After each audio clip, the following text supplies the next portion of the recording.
Gabriel Martinez-Gros, professeur émérite, c'est-à-dire à la retraite, à l'université de Paris X, Nanterre. Voilà, je suis spécialiste d'Al-Andalus et d'Ibn Khaldoun.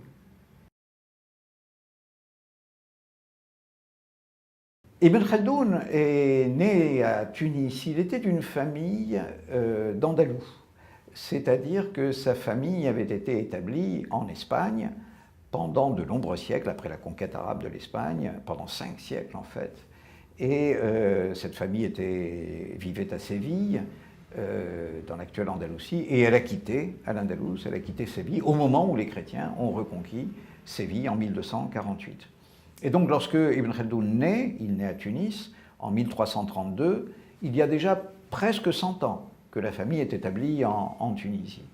Mais il vit les premières années de sa vie dans un milieu très profondément andalou. Les Andalous de ce temps tiennent à peu près toutes les fonctions intellectuelles au Maghreb. Et il naît fondamentalement dans un milieu intellectuel. Il naît d'une très grande famille, il naît dans une famille très privilégiée, et il va être immédiatement placé au service du prince, alors en l'occurrence des sultans marocains, parce que ce sont ces sultans marocains qui exercent à ce moment-là la plus grande influence sur l'histoire du Maghreb. Il entre très vite au service du sultan du Maroc à l'âge de 18 ans, et très rapidement il est chargé de ce qu'on appelle la allama. La allama, c'est tout simplement la signature du sultan. On fait le logo du sultan. On écrit en général la signature du sultan en face de tous les actes qu'il produit. Et puis pendant plusieurs dizaines d'années, il va ainsi servir les sultans comme hauts fonctionnaires, nous dirions aujourd'hui. C'est un énarque, voilà. Surtout dans une tâche dans laquelle il va se spécialiser, où il va prendre beaucoup d'intérêt, et qui explique en partie son œuvre, c'est le recrutement des guerriers arabes. Il est recruteur de loups, pour en faire des chiens-loups. Il est recruteur de ces défenseurs du troupeau, puisque au XIVe siècle, ce sont ces tribus arabes, des hauts plateaux, de l'Algérie actuelle en particulier, qui forment l'essentiel des armées des dynasties qui sont berbères, elles, du Maroc, de la Tunisie, et il n'y a pas encore d'Algérie, mais il y a des dynasties à Tunis et à Constantine et à Tlemcen. Et donc, voilà, il mène cette vie-là avec des heurts et des malheurs, comme beaucoup de hauts fonctionnaires de cette époque, jusqu'à l'âge de 45 ans. Et puis, à l'âge de 45 ans, pour des raisons sans doute trop longues à énumérer, il quitte complètement la carrière politique. Il se retire auprès d'une de ces tribus arabes d'où il avait l'habitude d'acheter, parce qu'on les achetait bien sûr, des guerriers, et il va écrire là la fameuse Muqaddima, c'est-à-dire les principes, à ses yeux, du fonctionnement de tout État civilisé. Et puis ensuite il va vendre son œuvre. Il va essayer de trouver des étudiants, d'abord dans sa ville natale, Tunis, parce que c'est sans doute encore la capitale intellectuelle du Maghreb, et puis il trouve Tunis trop petite pour l'immensité de sa pensée, il était très orgueilleux. Et donc il va, en 1382, il a déjà 50 ans, il va émigrer vers le Caire, où il passera les 24 dernières années de sa vie, puisqu'il meurt à 74 ans au Caire en 1406. Il est bien reçu par les sultans turcs, mamelouks comme on dit, du Caire.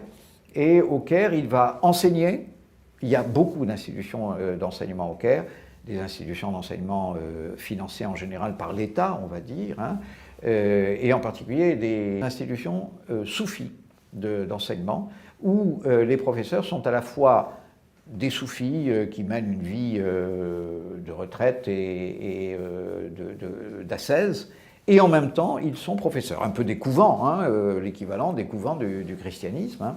Et il va diriger plusieurs khanqahs, et en même temps, dans la journée, ou dans la matinée, il est la plupart du temps juge pour toutes les affaires qui concernaient ces Maghrébins. Quand un Maghrébin mourait, par exemple, au Caire, sur le chemin de la Mecque, eh bien c'était à lui qu'il appartenait, à Ibn Khaldoun, j'entends qu'il appartenait de liquider la succession, les biens, la succession des biens de ce Maghrébin, lorsqu'il y avait un conflit entre un Maghrébin et un Égyptien, etc.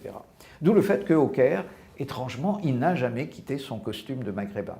Il était reconnaissable à ça, dans les rues du Caire, outre le fait que c'était un grand personnage, bien sûr. Voilà, il meurt au Caire, peut-être de la peste, probablement non, mais on en a émis l'hypothèse. Il faut dire que sa vie a accompagné tout au long le déploiement de l'épidémie de peste dans le monde méditerranéen et dans le monde islamique. Cette espèce d'écroulement de la population, parce que c'est peut-être 30 à 40% en un siècle de la population du monde islamique méditerranéen qui a disparu du fait de la peste, a compté aussi beaucoup dans l'élaboration de sa théorie.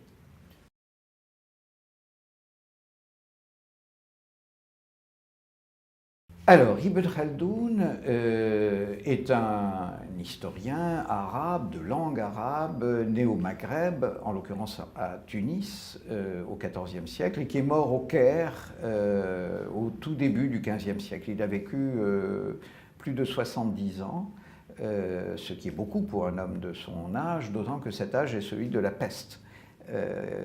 Sa vie a tout entière été traversée par la peste.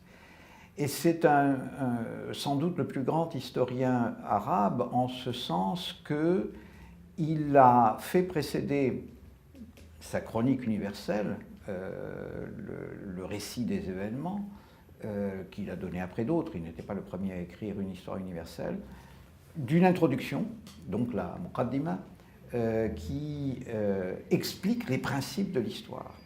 Pourquoi les États se constituent, pourquoi ils disparaissent, à quoi servent-ils, pourquoi ils sont organisés et gouvernés par ceux qui les gouvernent, car il y a un type de gouvernant aux yeux d'Ibn Khaldoun, tout le monde ne peut pas accéder au gouvernement, il y a une classe d'objets historiques qui sont appelés au gouvernement et d'immenses majorités qui en sont et qui en seront toujours définitivement exclus. Et ce sont à ses yeux des règles universelles de la civilisation. En gros, Ibn Khaldoun explique avec une acuité extraordinaire, il faut le dire, en tout cas à mes yeux et aux yeux de beaucoup, comment fonctionnent des entités à partir du moment où elles ont dépassé le stade des quelques dizaines ou centaines d'individus de la tribu, ou même le stade des quelques milliers ou dizaines de milliers d'individus de la cité grecque ou phénicienne ou moyenne-orientale. C'est-à-dire à partir du moment où ces entités deviennent des entités de plusieurs dizaines de millions d'individus, plusieurs dizaines de millions d'âmes. Et ce qu'il dit, alors c'est en gros les premières, c'est l'Empire perse, celui auquel se sont affrontés les Grecs au 5e, 4e siècle avant Jésus-Christ, l'Empire de Cyrus, Darius, Xerxès, et puis surtout les plus connus, l'Empire chinois et l'Empire romain. Ce sont les deux premiers grands empires, et puis l'Empire islamique qui les suit et dont Ibn Khaldoun connaît évidemment particulièrement bien l'histoire. Alors, qu'est-ce qu'il dit de ces empires finalement ? Il dit que ces empires sont des réalités profondément pacifiques et profondément pacifiante. Le propre de l'Empire, c'est la paix. C'est la civilisation, tout simplement. Le propre de la civilisation et de l'Empire, c'est la paix. La paix est d'autant plus nécessaire que c'est grâce à la paix que la prospérité s'accroît, et surtout c'est grâce à la paix que l'État, qui est l'incarnation politique de l'Empire, prélève l'impôt. Or, c'est de la mobilisation de l'impôt, de la mobilisation de la richesse par l'impôt, que dépend l'essentiel du moteur du progrès économique. Parce que l'impôt est concentré dans la ville, dans la capitale, et que cette concentration permet ce que nous appelons aujourd'hui des gains de productivité, permet des métiers nouveaux, tout simplement. Il y a des métiers qui n'existent que dans les grandes capitales, encore aujourd'hui, bien sûr. On ne trouve les meilleurs cancérologues, ou les meilleurs artistes que dans les grandes capitales. Eh bien, il en est de même déjà, et Ibn Khaldoun le remarque, hein, bien sûr, dans les capitales impériales. Elles fournissent à l'humanité des sortes de raffinements, hein, qui sont inconnus ailleurs, c'est-à-dire là où l'impôt n'a pas permis la mobilisation de la richesse. Le seul problème, c'est que en réduisant leur population à la paix, en les imposant, c'est-à-dire en leur faisant payer l'impôt, les empires leur ôtent une sorte de système immunitaire de défense. Ces populations sont sans défense. Et donc elles sont extraordinairement fragiles face aux agressions extérieures. Et l'immense paradoxe, c'est que l'Empire, qui est fondamentalement une institution pacifiante, une institution de paix, est obligé d'aller chercher un peu de violence dans ses marges pour pouvoir à la fois contrôler, bien sûr, ces populations désarmées et surtout pour pouvoir les défendre contre les prédateurs extérieurs. Il transforme l'Empire, ses sujets, en un immense troupeau de moutons. Or, le monde est plein de loups. Donc, il faut acheter des loups. Et, étrangement, il faut acheter quelques loups pour en faire des chiens-loups assignés à la défense du troupeau. Voilà tout Ibn Khaldoun, mais ça veut dire, et c'est important jusqu'à aujourd'hui, que le monde se divise fondamentalement en une immense majorité de producteurs pacifiés, pacifiques et désarmés et fiscalisés, il faut bien le dire, c'est-à-dire qui payent l'impôt, et une petite minorité qui les défend mais qui aussi les domine de chiens-loups, on va reprendre la métaphore, de chiens-loups qui sont en charge de la défense du troupeau et en charge de l'État, parce que ceux qui disposent des armes, ceux qui disposent de la force militaire sont nécessairement, tôt ou tard, en charge de l'État. C'est ce que Ibn Khaldoun appelle en fait des sédentaires et des bédouins. Les sédentaires sont l'immense majorité des sujets des armées, et ce qu'il appelle des bédouins, ce sont tout simplement les chiens-loups en charge de la défense de l'État. Parce que, en effet, ils sont recrutés dans les marges de l'Empire, là où la puissance de l'Empire ne s'exerce pas, là où l'Empire n'a pas désarmé les tribus. Et donc ce sont en effet, en général, des gens des tribus qui exercent ces fonctions de violence dans l'Empire et pour l'Empire, et qui finissent par, inévitablement, par en dominer la structure politique, parce que ce sont les hommes de violence, hein, qui nécessairement ont la charge de la structure politique.